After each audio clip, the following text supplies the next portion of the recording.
the hindrance, which I did yesterday. But yeah, no, because the soccer girls are coming back tomorrow. No, they realized that the person who tested positive from Traders Point was, I mean, there's no easy way of saying it, was a bench warmer. It was her first year like playing soccer, and so she never came into contact with anyone from Covenant. Yeah, but like that's the thing is that we didn't know that until Fishburne like really like dug into it to try to figure out like because they can't tell us her name because obviously like health laws or whatever it is, Hippocratic oath or whatever you call it. I mean, I think legitimately it's a HIPAA violation, but and so they just basically said none of your girls met the definition of exposure for that time frame, and so yeah, they can come back now. Yeah, it is. Because it's a really, like, it's an annoyance doing this every period. Especially fourth period, it didn't work because I messed up. So, like, user error, my fault. But also, it still makes it annoying. Doesn't make it less. Oh, crap, I got to hand this out. Okay, put your mask on for a second. Speaking of coronavirus, if you would please get out your commonplace book, something to write with. Again, we'll take a little bit, we'll take a few notes.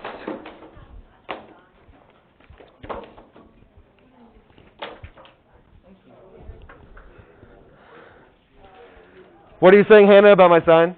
I said this Wildman has a matching one. He doesn't. Because what is Wildman's phrase? It's truly good to be with you today. Oh, yeah. Which is so stupid. That's such a lame phrase, right? Not nearly as cool as get your commonplace book out. Get out your commonplace book. Have a truly day. It's truly good to be with you all. Yeah, no, that's good. And that's like a Wildman thing to say. Like, I get that. It's truly feels very refined and English teacher-esque. It shows off his significant vocabulary to use the word truly. Not really, but he probably does. I mean, that's what most English teachers do, right? Or for him, it's the Oxford English Dictionary. Yeah, but being a nerd is cool. I like being a nerd.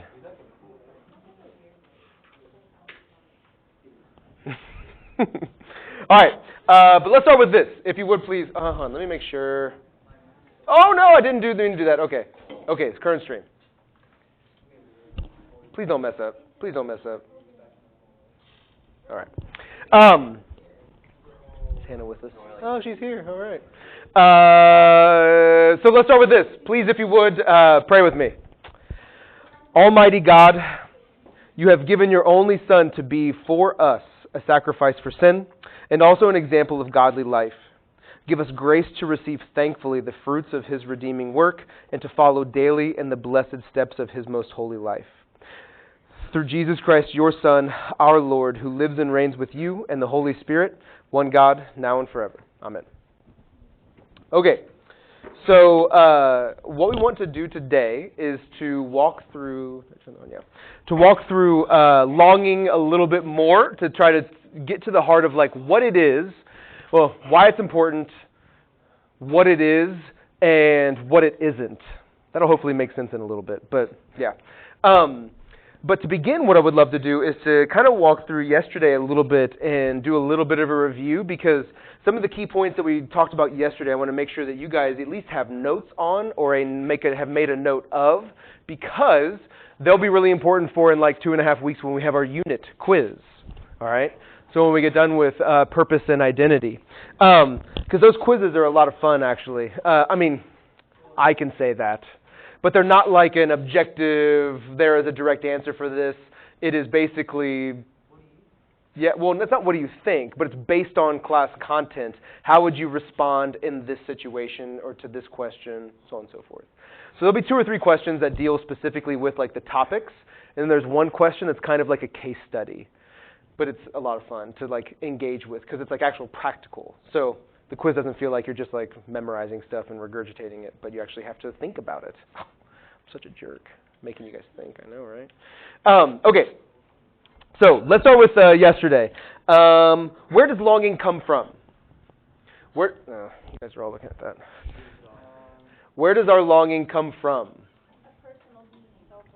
A personal being? Well, the personal being is the object of our longing, I think, which is what we talked about with this, right? Which is where you're getting that. So self-awareness. What is self-awareness? It's what results from being happy. It comes from what? Being happy. It comes from being happy. I think happiness might come from self-awareness, like to the inverse of that. Self-awareness doesn't necessarily come from being happy. I mean, it could, sure. Yeah. Our daily experiences, which are what? The human experience, yes. But what is our experience? That's a question of the topic, right? What is our experience? How do we become self-aware based on what we talked about yesterday? Yeah. Yes, which was called what? An acknowledgement. Not even like an understanding right away, but an acknowledgement of the duality of man. That we are all simultaneously, as Pascal says, wretched, but great. We're wretched because of the fall, and we're great because we're made in the image of God. An acknowledgement of that produces self-awareness because, as Pascal says, greatness is only achievable when we acknowledge our wretchedness. That's why I talked about yesterday about like a truly wretched person doesn't understand that there is greatness within them. And so they can't achieve that. But a person who is striving towards, maybe is the best way to put it, greatness understands their wretchedness. Self-awareness is that in like a nutshell, right? And so from self-awareness comes happiness, the possibility of deep sustainable joy, but more importantly, the idea of longing. Because now I know that I should be, or I have the possibility of being something, someone, some person better, greater than I am now. But I have yet to attain that. It's like if right now you guys really want school to be done, you're longing for 3:30, sorry. Yeah, I know. It's no, but we start a half hour later, like it's okay. Yeah, it is. I prefer we started at 9 and got out at 4, but that's just me. Sports would be terrible. Sports would be terrible because you get home at like 8. Like, I get that. But starting at 9, that would be amazing. What if we started at like 5 a.m. and then got done at like 11? All studies show that the later your day starts, the more efficient and the more like knowledge integrated you can have. The more integrated knowledge you can have. Like Einstein showed his schedule once. Either Einstein or someone else, some other like Mensa person, and that he would stay up until 2 or 3 a.m. every day, get his day started at 10, start working from 11 to like 4, take a break for dinner and like nightly stuff, then get back to work at like 9 and work from 9 to 2. And those were like the highest levels of productivity, the times of productivity for him. Yeah, which is crazy. PM or AM? Ooh, I don't know. I'm definitely asleep during that time, so. It's true. I mean, you're productive because you're getting sleep, right? So, zing. I don't know. Yeah, but that's just, I don't know if that's true or not, but whatever. Regardless, how do we get on this? Longing. Schooling. Oh, yeah, the schooling. So many of you might be longing for 3:15, for 3:30, as I am, because today is just a really long day. But we have yet to attain that. It's not here yet, so we long for it. Paul in Romans 8 refers to creation as groaning inwardly with like the pangs of birth for what is to come. Because we haven't yet achieved it, right? Like, haven't yet obtained that. Paul in Philippians 1 talks about knowing and longing to be with Christ. Because he knows that it would be better for him, but he chooses to not and to be with the people because he knows that it's better for them that he is present. Longing is the natural part of our life. Here's the thing that we'll talk about a little more. Whether it's pre-Christ or post-Christ, longing is a byproduct of what it means to be human. There's a difference between those two that we'll talk on a little bit, but yeah, that's part of it. So the idea behind this is that, I guess maybe to put it into a question is, what is the purpose of our longing? If we all do it, and we all have that, not all of us recognize it, it's part of that self-awareness. What's the purpose of it? What do you guys think? What is the purpose of our longing, of like our nature is longing? Why, not why do we long, but what is the goal of our longing? That's a weird way of saying that. What's the purpose of our longing?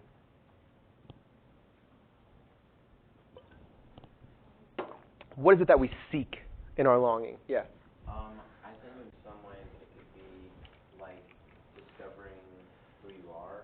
Yeah. Self-growth. Yeah, self-knowledge, self-growth, absolutely, absolutely. The word that we use is selfhood, right?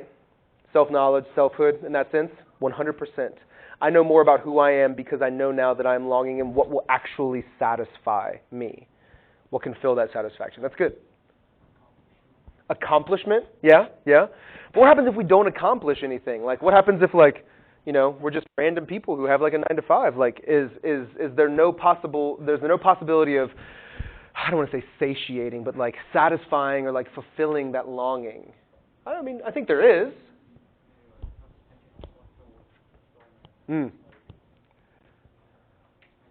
Yeah.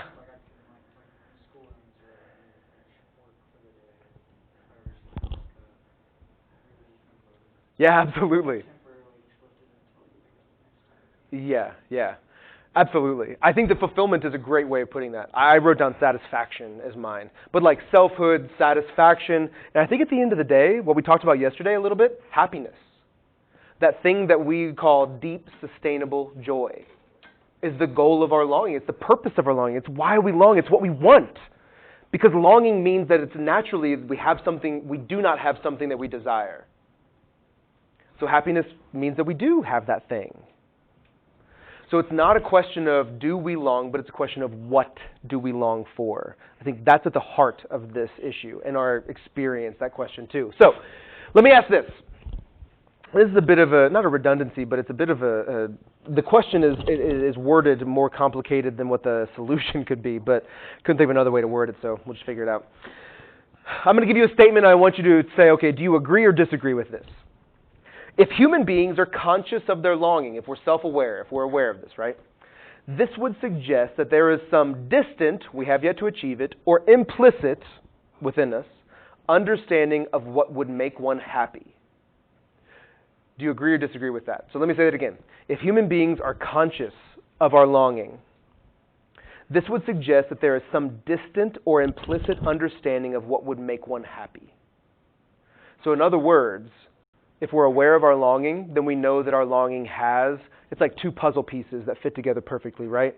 If we long, we know that there's another piece of it that helps to complete that. Do you agree or disagree with that? Agree? Who said agree? Why?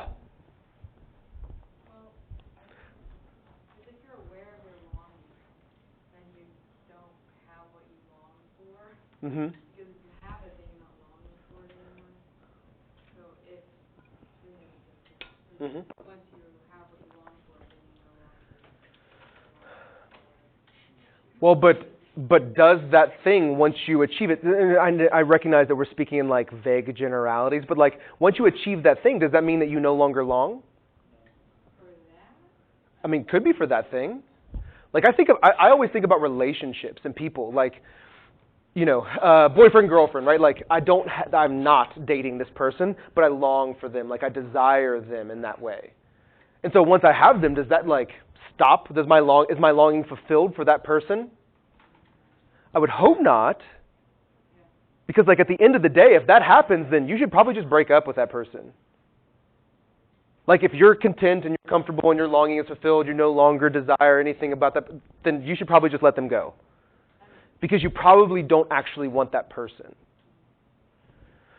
Because the irony of this, and I'll talk about this when we talk about faith, and like what does longing look like post-conversion, like post-faith. But like when I longed for my wife when we were dating, or when we weren't even dating, when it was like that weird awkward stage of like talking, but like before you actually go on a date, which is, I don't envy you guys at all who are going through that, because like that's the worst thing ever. But you long for that person, then once we went on a date, it's like, okay, I still long for that person. Once we got married, like, hopefully I still long for my wife. We're 11 years in, and like, I still haven't like felt fully and completely and perfectly satisfied by her. And like fulfilled by her, right? Because if that's the case, then our relationship is probably over. Because I always want more. Like, the irony is that after we got married, my longing for her intensified. Not in that I know that she is the thing that fulfills me, but that, like, I'm getting ahead of myself, but, like, this is just a great point for it. That my love for her is actually a signpost of what love really is, that it points to something greater. That, like, my love for her is actually not the thing that fulfills me, because if it is, then what happens when she dies? It's a morbid thing to think about, right? But, like, when we're 80, hopefully, if she passes away before I do, what happens to, like, my happiness? It's gone. Because the thing that makes me happy, or the thing that helps me to feel satisfied and happy, is gone. So what do I do then? So what does it mean to, like, actually have that fulfilled by her? It is in part. It is momentary, in, like, the idea that our lives are momentary, right? But it is also something that points me to a greater form of love. Because I'm not fulfilled completely by her. Doesn't mean I don't love my wife, right? But, like, you get what I'm saying. So, but that's a great point, because I think that's something that we commonly confuse, like, our satisfaction and fulfillment with people. We confuse that with being satisfied and fulfilled as a human. So that's a really great point. Thanks for bringing that up, Naya. Yeah, Faith, you had your hand up? I was gonna say, like, you were talking about how you're still continuing to long for your wife after you've already, like, got her, but are you still, like, longing for her, or are you longing for something with her? Because then you got her, but now that you got her, are you longing for something with her? That's a great question. Because, like, for most young married couples, then it becomes about, like, longing for kids. Longing for a white picket fence, right? Longing for, 2.5 kids. Like, the stuff that's like American dream, right? But, like, I think that it becomes then, then once we have kids, right? Like, which we do, longing for, like, retirement with her and just, whatever else. If that's the case, like, those are good things to, like, want. Like, desire is not a bad thing. But if that goal becomes the thing that helps to fulfill me and satisfy me, then I think I'm misguided. But all of those things become a byproduct of my longing and love for her, to, like, grow with her, right? To grow older with her, to grow beside her, to not feel fulfilled by her or because of her, but to seek this, like, thing that she's the signpost of. Signpost is Lewis's point, right? Like, it's like if you're driving on the highway and you see, like, Crawfordsville Road this way, that's a signpost. It's not the thing itself, but it points you to the real goal. Like, my love for Kim isn't the thing itself, but it actually points me to the real goal, which for me, spoiler alert, is our love for God. Our relationship with Jesus, right? So I think I would answer that by saying I long for her, not for doing things or like goals with her, but just her in general. Yeah. Does that help answer that? That's a great question. I haven't had that question yet today, so I have no clue how to answer that. Yeah, Hannah.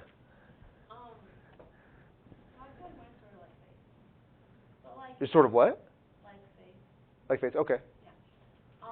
I thought you said fake, and I was like, okay, whatever, go with it. No, but so what would the difference be between satisfaction and, like, contentment? Because I feel like you can be content or, like, satisfied where you are, but, like, want it to continue. So, like, you're satisfied and longing at the same time. Yes, that's a great observation. I don't think that there's a question to answer there, because I think that what you said, you answered that.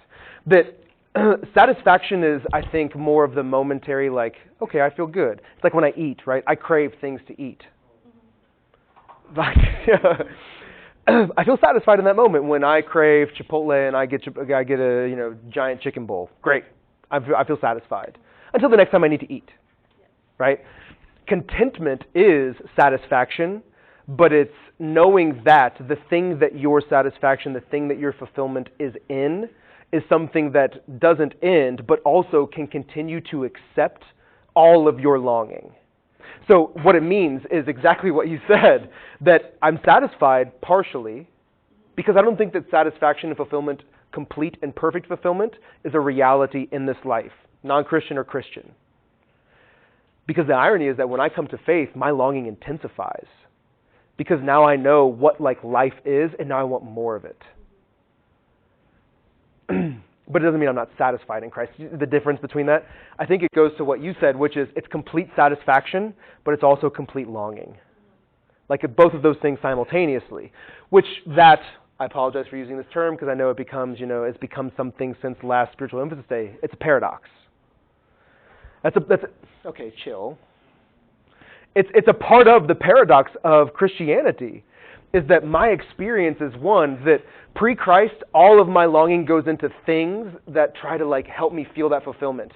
Post-Christ, I have a foundation that I'm satisfied, but also all of these other fires have like been started within me.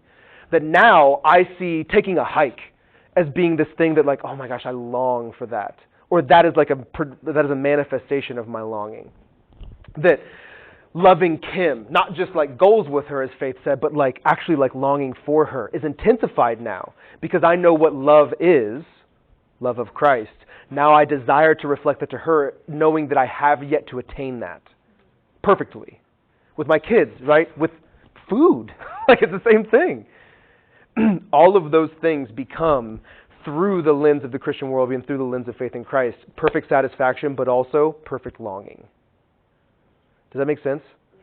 That's a great question, which you answered your own question, but I love that difference between satisfaction and contentment. I think there's a big one there, especially through Christianity. Yeah, Claire. I feel like it's almost like a temporary satisfaction, and more of an example of like a drug addict. At the time you're satisfied, but the next time you want it, they need more to be satisfied. Yeah. No, I don't think it's a morbid thing. I mean, it is when you think about drug addiction, right? But like that's a real thing that people go through, and partly is a reason why people become addicted to drugs in the first place, because it gives them that sense of happiness and like happiness, but like a false happiness, because you escape from your own reality for a little bit, and then when you like sober up and come back to reality, you find that you're stuck in the same place, and so it just becomes this vicious cycle. Yeah, absolutely. That it's temporary. Yes. Yeah, I don't know what I was going to say after that, but I love that example. Oh, I was going to give the example of food. Like that's very similar to like eating, right? In that sense. Yeah. Do you think that there's like a difference between longing and wanting? No. In like the act itself, there is a difference when it comes to the object, like the proper object of our longing. That's what Augustine says. I'm going to give you guys the end of this quote, but I mean, you probably already know it. When Augustine says, our hearts are restless, O God, until they find rest in you. That restlessness is we want something. We have this like restless heart syndrome to where our heart is pulling us in all of these different directions for different things because we find this little glimmer of satisfaction and it makes us feel good, but then it ends. Okay, well, what do we keep doing when our heart keeps getting pulled in these different directions? Wanting something is the exact same. It's just like wanting different things, maybe because of desire, things like that. But I think wanting and longing separate themselves when we talk about the proper object. Because the proper object of our desires, I think, naturally could be anything, but it has to come under the umbrella of the goal or the object of our longing. If it is not Christ, then what we want will be things that don't actually satisfy us. But if the object of longing is Christ, if the object of our longing is Christ, right, then what we want will simultaneously, kind of what Hannah was saying, satisfy us, but point us to the object of our longing.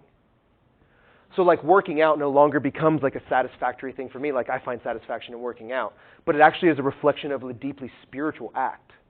Because it is all about this being the thing that I want, but also that help me feel fulfilled and satisfied in my longing through or with or in my faith in Christ. Yes, I do. I think they really go together. But I think longing is like the umbrella, whereas like desires, wants, things like that are underneath that. Okay, it's like, I would never say like, I long for like a taco or something, but I feel like I want it. Well, also in like the 15th century, people would say that. Like, I long for my sweetheart to come home, or I long for my betrothed to come back, right?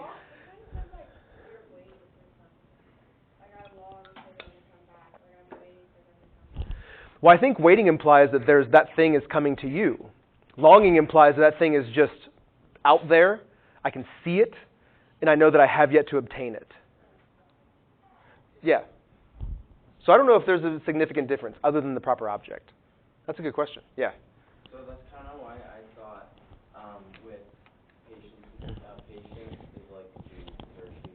Mm. It's like the most overrated virtue because I think patience kind of almost requires, in a sense, passiveness when longing, you can either take action or not. You know what I mean? Yeah, absolutely. That longing almost requires an active participation. Yeah, that's a really good distinction. I've never even thought of that. I like that a lot, especially the difference between longing and being patient for something or waiting for something. That's good. Okay, that was great. You guys have like a handle on it. I think that you guys now have a handle on like what is longing and why it's so important. But here's the thing too, is that whatever that goal or whatever our happiness is, we desire it, right? Like that, we know that there is something that will satisfy us. It's just a matter of what is most effective. But we also know that we desire happiness, but not one that is contrary to reality. In other words, not a happiness that is a lie. So this gets to the heart of the idea of like false happiness. I think Claire mentioned it with drugs. Drugs is an example of that false happiness, where we desire to be happy, but we go about it in the wrong way because either it's momentary or it's false, like just as a whole. Can you guys think of any other examples? Like maybe not in like life, though it could be in life, but in like literature, of movies, of music, of like this false happiness. Or just other examples in general of false happiness. Yeah. I feel like wealth is a false happiness. It's a good one. You'll be happy, but that's not true. Yeah. Oh, man. I'll show it in Identity. Or maybe Purpose. I can't remember. Have you guys ever seen a movie called About Time? Yeah. That's a It good one. is a gut-wrenching movie, but like in the best way. It is beautiful. So it has Domhnall Gleeson. Is it Amy Adams or Rachel McAdams? Rachel McAdams. I always get those two mixed up. In it, and Domhnall Gleeson plays a character where like all the men in his family can time travel. And there's this scene where he's talking to Bill Nighy, who's his dad, and he's like, "What have we used this for? Can't we use it?" Like immediately, I think about wanting to go back and like play the lotto. And the dad's like, "Oh yeah, that's a good idea, but money really doesn't make you happy." He's like, "Your uncle did that and had millions, but he also had no friends." Like, it's just such a small part, but that's such a significant thing that when you have the opportunity to travel back and forth in time, money becomes something that is unimportant. Because it isn't something that actually produces wealth. I'll actually show the clip. I have it saved, but I'll show the clip whenever we get to that point, because I have that specific in there. But wealth is 100% one of those. Being wealthy is not bad, but if that is the thing that makes you happy, or the thing that is the thing that fulfills like your life, then happiness probably isn't a part of that. It is, but it's false. Yeah. Like, have you guys ever seen the show Schitt's Creek? Yeah. Schitt's Creek is a great show. SCHITT', not the word. It's their last name. They're really rich and then they go bankrupt because of fraud or tax evasion or something like that. And then they're all poor and they have to find out what happiness looks like without money. It's a remarkable show. The first couple seasons are like funny and comedic, but then it actually begins to get really serious and like lighthearted, but also like significant. It's a really great show in that sense. But same idea. Wealth creates false happiness. I would agree with that. What else? Have you guys ever seen the movie Bolt? Yeah, the dog. Like Bolt is a perfect example of like a false happiness or a false reality. Bolt, before superhero, TV star, didn't know that he was, just thought it was the world, but then once he gets out in the real world, realizes that he has no powers, and like goes through this like existential crisis, right? Like as a dog. And then comes to actually find what real happiness is at the end when he saves through his own power the girl, because the fire at the end, right? It was played by, what's her name? Miley Cyrus. Like, it's actually a fantastic movie. My kids love that movie. That is the cartoon version of this movie. The Truman Show. Have you guys ever heard of that? Yes.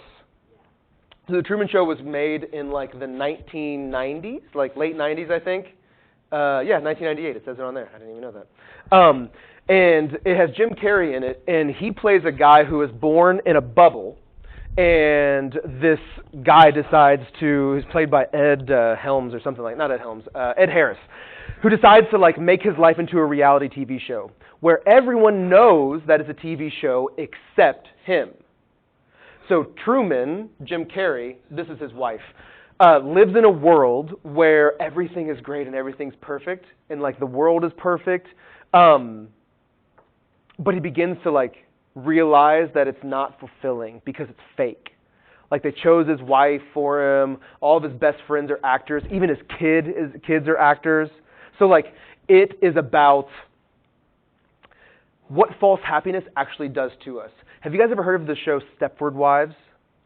The Stepford Wives, it's a movie, older movie. It's an older movie that actually got remade with Nicole Kidman. Sorry. But it's great because it's about men who like replace their wives who are kind of naggy and, you know, frustrating with robots, and how it actually doesn't give them happiness. It makes their life way worse.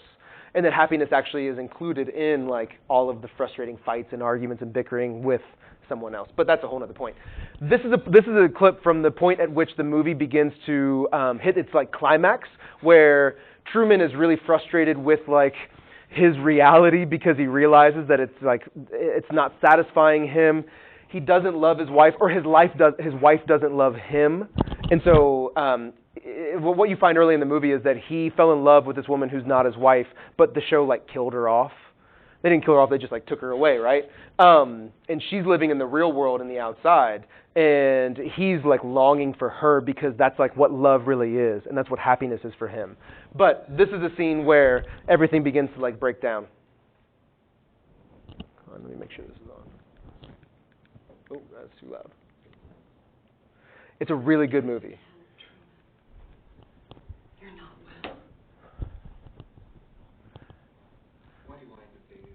Oh, there's some cursing in this, so yeah, sorry. You can't stand it. That's not true. Oh, look at her face.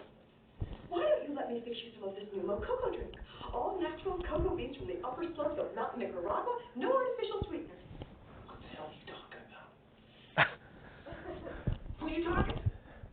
I've tasted other cocos. This is the best. What the hell does this have to do with anything? Tell me what's happening. Well, you're having a nervous breakdown. That's what's happening. You're part of this, aren't you? Ruben! Meryl! You are scaring me! You're scaring me, Meryl. What are you going to do? Dice me? Slice me? Peel me? There's so many choices! You can do something! What'd you say?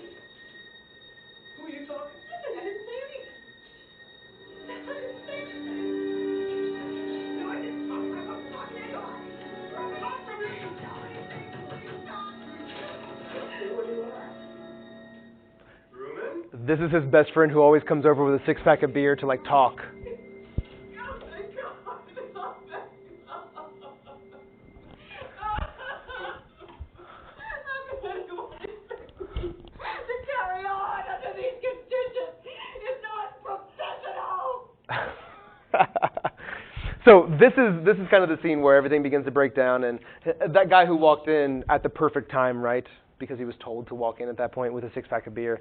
Is whenever Truman begins to like doubt, you know, what's going on, he'll always show up and like, hey, let's talk. What's going on? Like perfect timing, right? Which even at the end of the movie, Truman is like, this feels weird because you know immediately when I need something and when I need to talk to someone. And so he has no ability to like think through these situations, these ideas, like his difficulties on his own. That is the perfect idea of happiness, but it is in contradistinction to reality, because reality doesn't work that way. So this is just a perfect example of that. Also, Truman Show is on Netflix. Highly suggest watching it. But, you know, you can if you want. Don't care. What? actually. I'll go back to this. The idea of it being false, and not only in these, but like in literature as well. I think of Brave New World.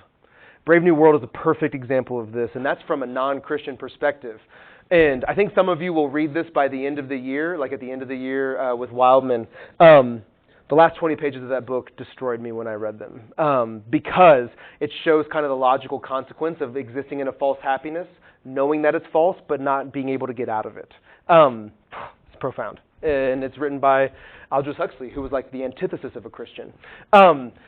Here's the difficulty. When we say we believe in something that's a lie, what is it about the lie that is so important for us? Or why do we want to believe in it? Well, I would say, or I think, that it is because it gives us perfect satisfaction. And what we find ultimately is that anything that is a lie, we find to be fleeting, unsatisfactory for our own longing and our own experience, because we recognize that life is not perfect. Or we recognize that sometimes suffering and pain and frustration are a part of what make joy so profound and so significant. So, yeah, we've already talked about all that. Okay, so this kind of brings us into this next part, which is the complexity of longing. That is, it's a bit of what Hannah was talking about before, about its perfect satisfaction and also perfect longing. And that longing is a bit like Goldilocks. Familiar with Goldilocks and the Three Bears, right?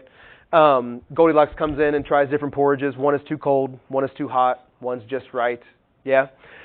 That's a bit like longing. Longing can be too cold where we don't recognize it, or we don't see it, or we don't feel it.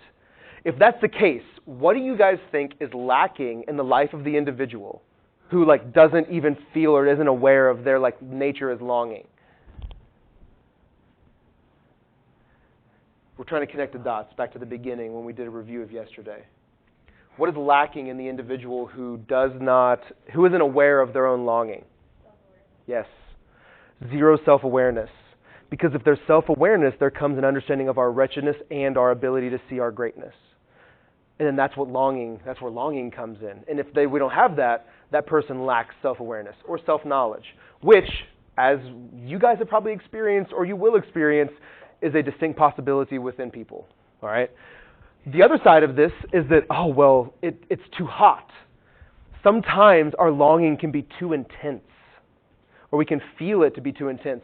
This poet, Christian Wyman, refers to this as, I feel most intensely the burn of being. For him, when he holds his daughter. He has twin daughters, but when he holds his daughters. Because he has a blood disease and it will shorten his life, and like he is dying. And he's got 10-year-old twin girls. And so like that burn, that like longing, he feels most intensely when he holds them. What do you think is the response that we might have if we have that like intensity? That like it's too hot, right? Like it burns. You can feel, like this is the difficulty of putting language to it, is that you can feel that longing like at the ends, like in your nerve endings, like everything is on fire. What happens, do you think, if we experience that? What might our response be? Yeah. A blind action? Yeah. Oh, impulse. I like that, impulse. That no other class has said that before. That we act out of impulse just to get it over with. Like to maybe not feel that as intensely. Yeah, absolutely. That's a good one. Yeah. I think that's similar to that, but that's a great way of putting it too. Yeah. Breaking down. I think that's a good. That's another one. Rather than acting impulsively, to fix it or to help feel that less, we act impulsively in the sense of we just think that it's never going to get better and it's never going to stop, and so we just break down in that sense. We like crumble in on ourselves. Yeah, that's a good one.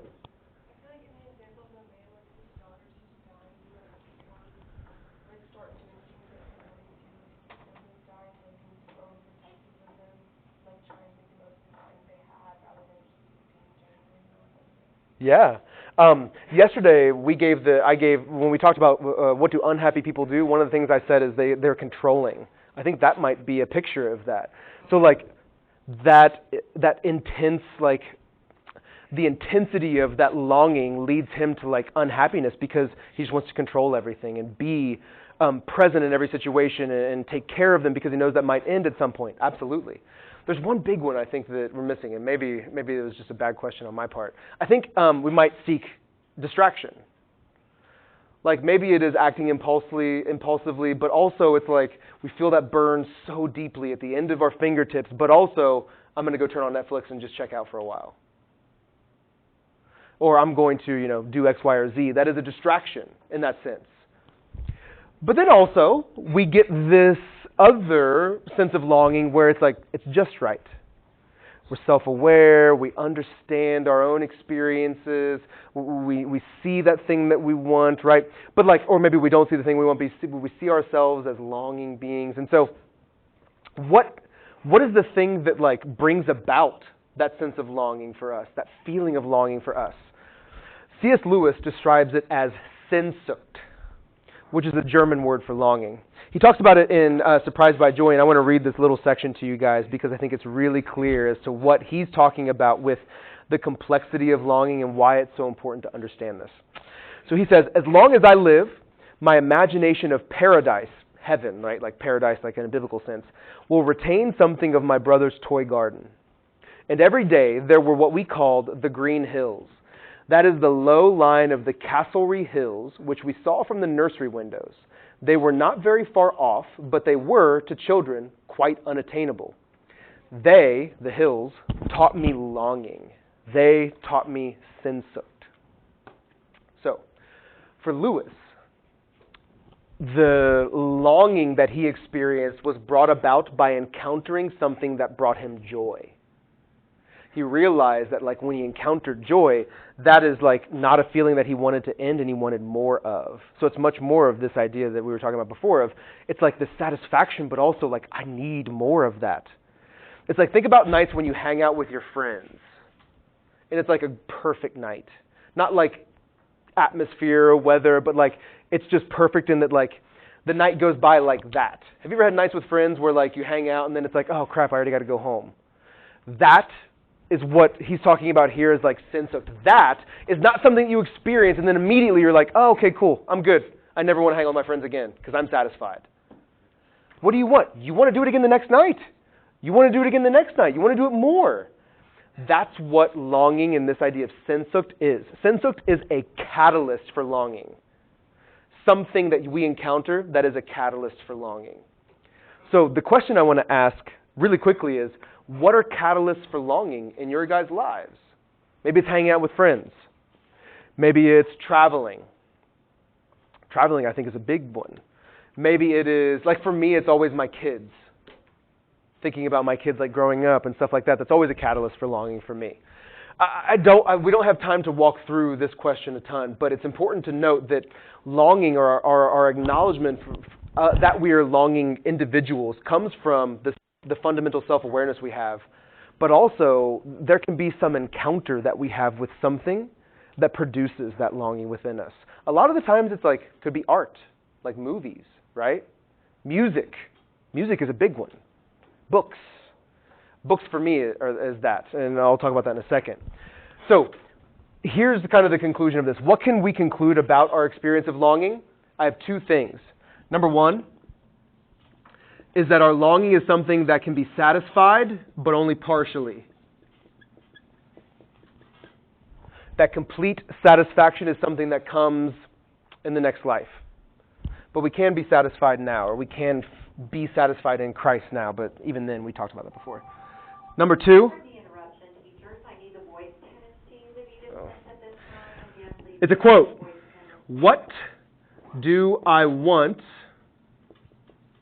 when I can't stop wanting? If this longing never ends, then what is it that I really want? This is the heart of this question of longing. Again, not about whether or not we do, but about what is it that you want. Before Christ, after Christ, wanting never stops. So, what is the object of that? And here's how we encounter this best, through art. At least that would be my experience, and I think that would be most of our experiences. If we really engaged with art. I think I said this yesterday, but Satisfaction by the Rolling Stones, perfect example of longing. I think of Ray LaMontagne. Has anyone heard of Ray LaMontagne? Wow. All right. I might have to figure out someone new. Because he has a song called Empty. So if you have like Apple Music, Amazon Prime Music, Spotify, whatever, Ray LaMontagne, Empty. Listen to it. The chorus is, I'm empty, I'm estranged. And then it goes into like these different instances in his life where he feels like he's lost. So it's all about longing. I think of The Great Gatsby. Jay Gatsby, picture of longing. I think of Catcher in the Rye. Catcher in the Rye is one of my favorite books, so I always go to that. But Holden Caulfield, when his parents are terrible, his brother is terrible, his friends are all terrible. And so when he goes to the big city, right, what does he do? I'm going to live it up. So he calls a prostitute. But instead of having sex with her, what does he do? Hey, is it okay if we can if we just talk? It's like she's weirded out, but he just wants to connect with people. That is a picture of longing. That scene when I read it for the first time, for the second time outside of high school, because I hated it in high school because I was not a good high schooler. But I read it when I was 21, and for some reason, I was like, man, I feel like this is me. I never called a prostitute to hang out and talk with, but the desire for connection, right? The greater desire that is within that scene, that was my life. And here's what I think is really important to note. That art does this, art best typifies our encounter with longing because it puts our feelings, our emotions, the things that we might not be able to articulate into a form. It gives us a movie to watch where I can say, oh my gosh, that's me. A book to read where we can say, oh my gosh, I'm Holden Caulfield. A song to listen to where we listen to in our car crying in our driveway. I'm not judging. That is a legitimate thing, right? We encounter those. That it's not every sad song is a catalyst for longing or something that typifies that for us. But sometimes things can hit us in the perfect way and can transform our lives.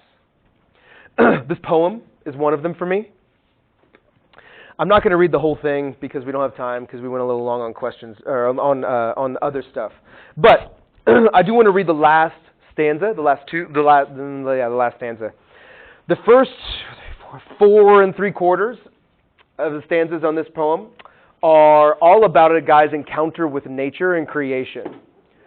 Dips his hand into a stream to take a drink from it, sees a trout skirt off, sees dragonflies flying, sees the water flowing. Then, at the end, he says, how shall I drink all this? Which is both literal and metaphorical, right? He's literally taking a drink, but also, how can I take all this in? How can I even put this into my brain and keep this as a memory? Then the last stanza. Joy's trick is to supply dry lips with what can cool and slake, leaving them dumbstruck also with an ache that nothing can satisfy. That ache is longing. But the irony of it is that it comes not after a disappointment, but it comes after this encounter with beauty and joy and love and excitement and adventure. Now I want more.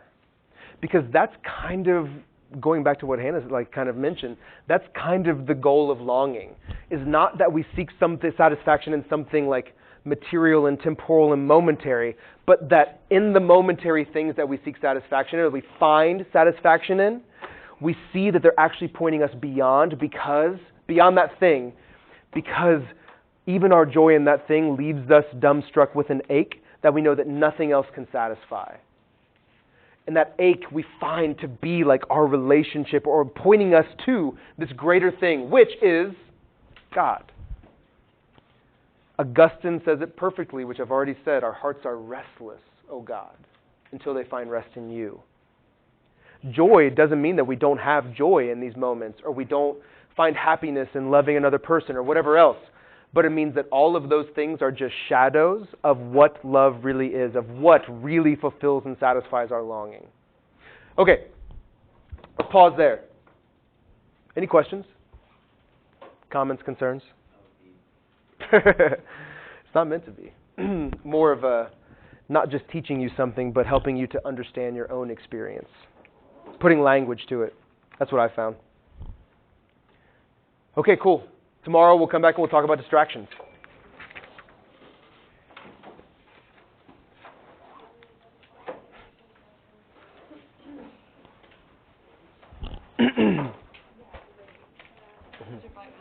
Yeah. Is Leo old enough to watch Dude Perfect? If you watch We love Dude Perfect. Yeah. you remind me of someone that would be on the Dude Perfect. That would be a dream. That would be awesome. Yeah, we watch Dude Perfect all the time. They actually, Their video. is it stereotypes? Yeah. We did. It has Dak Prescott in it, which is hysterical. The quarterback for the Cowboys. But yeah, we love their videos and stuff. They're hysterical. The overtimes are probably the favorite in our family with the Wheel Unfortunate, where they spin the wheel and like just draw a name and have to do something really terrible. It's hysterical. We when they went on a tour the first time, we tried to get tickets for Indy, but they were already all sold out, and we're reselling them for like $150. Yeah, but it would have been fun. But Leo and Remy both love Dude Perfect. Did you see the documentary they made? We did. Yeah. Yeah, we did. We watched it, which was great. It's cool to see behind the scenes. Do you know that each of those guys makes almost $30 million a year from their videos? 30 million? And the crazy thing is, Each of their videos have like around 60 or 70 million likes. And they have over like 55 million subscribers, so they make a significant amount of money from YouTube. Yep. no, they were literally about to quit because, and then they all quit their job. Yes, which is crazy. That documentary is really great. But from YouTube, they make they make like 30 or 40% of their money from YouTube. But merchandise, sponsorships, like other stuff, they make a ton of money. Yeah, and they're all believers. They're all people of faith. Yeah, that was the cool part. Yeah. The overtime where they had to go above budget, they didn't have any budget. Oh yeah. And what was it? One of them bought like a year lease of like all these insane cars. That's hysterical. And then the one person that went over budget on the last one didn't get anything. Oh yeah, that's right. I can't remember who that was, Was but Kobe or Corey? I never know the difference. I don't either. That's terrible, but whatever.